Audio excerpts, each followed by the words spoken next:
Cycling, booth capturing, లేకపోతే అవతల వాళ్ళని ఓట్లు వేయకుండా మన వాళ్ళు ఓట్లు వేసేటట్టు ఇట్లాంటి చేస్తారు.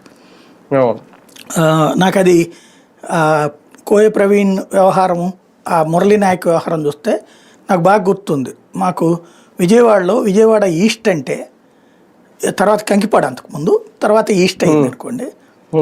అది ఎప్పుడు అలవాటు ఏంటంటే పొద్దున్నే అప్పుడు ఒక నాయకుడికి సంబంధించిన ఓట్లు పడిపోతాయి, ఒక నాయకుడికి సంబంధించిన ఓట్లు పడిపోతాయి పొద్దున్నే. వేరే పార్టీకి సంబంధించిన ఓట్లు అంటే కాంగ్రెస్ పార్టీ ఓట్లు అక్కడ ఏమిచ్చేవాళ్ళు కాదు ఏళ్ల తరబడి.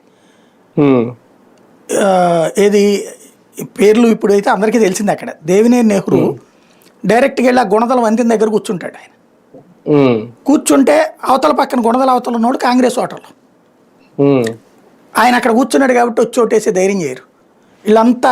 అదేది లయోలా కాలేజీకి పోలింగ్ బూత్లు వీళ్ళందరికీ లయోలా కాలేజీలోనే ఉండే బూత్లన్నీ.